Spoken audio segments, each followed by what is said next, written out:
My self professor doctor Deepak Singh, allied science specialist. आज हम एक नॉर्मल टॉपिक डील कर रहे हैं स्वेटिंग का। स्वेट ग्लैंड, इसके बारे में समझना हमको होगा।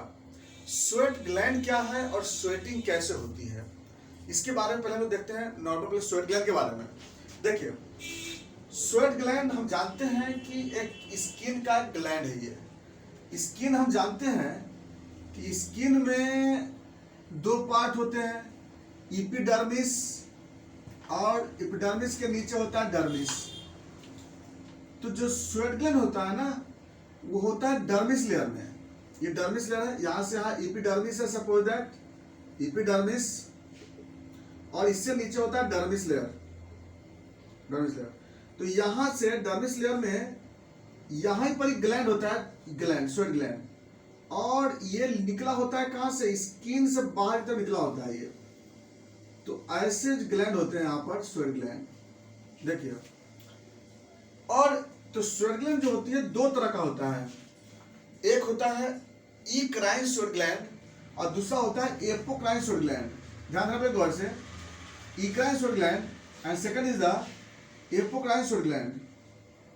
अब इक्राइन स्वेट ग्लैंड किसको बोलते हैं, एपोक्राइन किसको बोलते हैं? देखिए, ये हेयर फॉलिकल है, हेयर फॉलिकल है। और इस एपोक्राइन जो होती है, ये हेयर फॉलिकल में जाकर के ड्रेन होती है।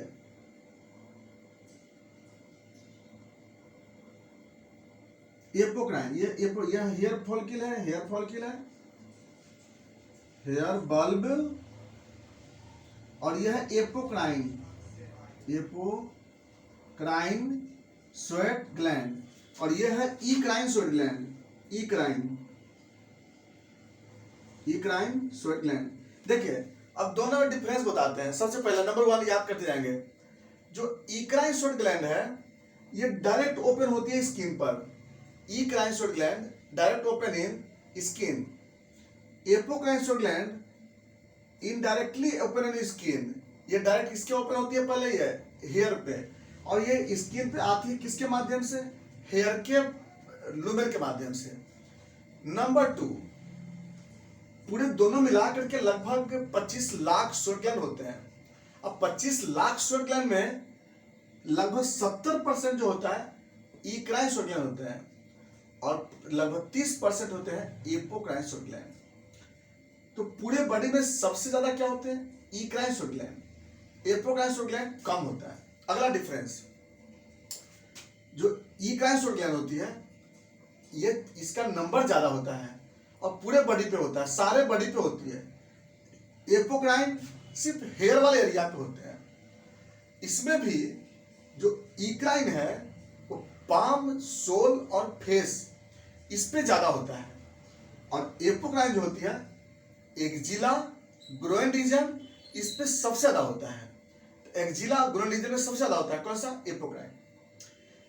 नेक्स्ट अंतर, इक्राइन स्वेट ग्लैंड जो होती है, इसका साइज छोटा होता है, और एपोक्राइन जो ग्लैंड होती है, इसका साइज बड़ा होता है। तो यहां तक समझ में आ गया, लोकेशन समझ में आ गया हमें। अब हम लोग बात आती है इसके सिक्रीशन पे। जो इक्राइन स्वेट ग्लैंड होती है, इक्राइन स्वेट ग्लैंड, इससे क्या सिक्रीशन होती है, कलरलेस स्वेट, कलरलेस। इससे जो सिक्रीशन होती है पेल कलर स्वेट बनती है। तो इक्राइन से बनता है कलरलेस और एपोक्राइन से बनता है कलरफुल, यानी पेल कलर का। कैसे, तो इक्राइन स्वेट ग्लैंड जो होती है, इसमें जो स्वेट होती है, इसमें क्या होती है स्वेट में, water, electrolyte, urea, uric acid. याद रखिएगा, इक्राइन स्वेट में water, urea, uric acid and electrolytes.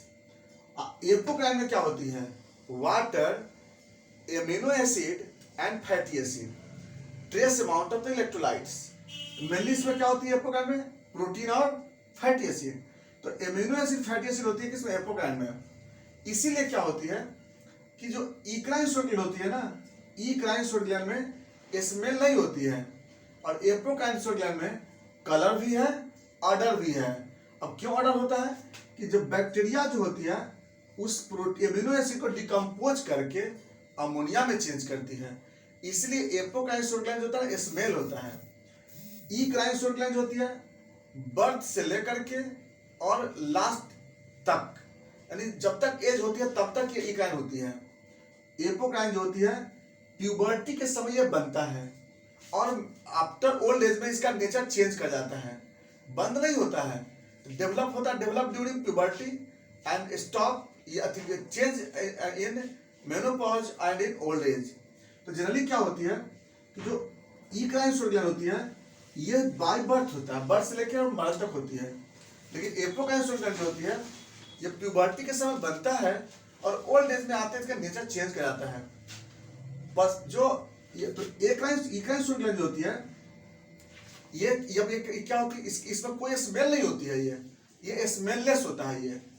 Next, जितना भी पाम सोल से जो पसीना निकलता है वो इक्राइन से बनता है, एपोक्राइन से नहीं। एपोक्राइन कहाँ से? एपोक्राइन जहाँ हेयर वाला एरिया होता है ना वहां से एपोक्राइन बनता है और स्मेलिंग एपोक्राइन में होती है, इक्राइन में स्मेलिंग नहीं होती है। नेक्स्ट, टेम्परेचर तो दोनों से बैलेंस होती है, इक्राइन से भी और एपोक्राइन से, लेकिन स्पेशली साइकोलॉजिकल कंडीशन में, साइकोलॉजिकल फैक्टर से जब भी स्वेटिंग होती है तो इक्राइन से होती है। तो साइकोलॉजिकल कंडीशन में जब भी पसीना चलता है तो इक्राइन से बनता है। और एपोक्राइन जो होती है वह गर्मी के हॉट में या फिर चिली डाइट खाने से, वह सबसे क्या होती है जनरली एपोक्राइन से स्वेटिंग होती है। तो स्वेटिंग में तो समझ में आ गई, स्वेटिंग जो होती है, स्वेट जो होती है दो तरह के स्वेट ग्लैंड होते हैं, तो इक्राइन स्वेट ग्लैंड और एपोक्राइन स्वेट ग्लैंड। तो दोनों के बारे में हमको थोड़ा समझ में आए कंपोजिशन के बारे में, क्योंकि स्मेल की बात होती है ना, एपोक्राइन स्वेट ग्लैंड में स्मेलिंग होती है, इक्राइन स्वेट ग्लैंड में स्मेलिंग नहीं होती है। अब आते हैं मैकेनिज्म के बारे में कि स्वेटिंग होती कैसे है। तो देखिए, जब भी स्वेट जो बनती है इसके लिए क्या रिस्पॉन्सिबल होती है कि जैसे ये है स्वेट ग्लैंड का डक्ट है और यहाँ पर ग्लैंड है, यहाँ पर जो ग्लैंड होती है इसमें मायोएपिथेलियम सेल होती है, मायोएपिथेलियम सेल। अब क्या होता है कि या तो टेम्परेचर बढ़ने के कारण या फिर न्यूरोलॉजिकल कारण से, साइकोलॉजिकल कारण से, चिली डाइट के कारण, किसी कारण से होता क्या है, ये सेल स्टिमुलेट कर जाता है, सेल सेंसिटाइज हो जाता है, चाहे वो टेम्परेचर से होता है, अब टेम्परेचर से स्टिमुलेट कर रहा हो या फिर साइकोलॉजी से स्टिमुलेट होता है। तो दोनों कंडीशन में क्या होती है कि यहाँ पर क्या होती है, ये सेंसरी नर्व्स को स्टिमुलेट कर देता है।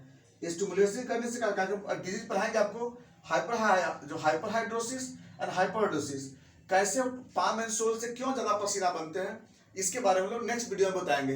अभी ये बताया जा रहा है कि पसीना बनता कैसे है।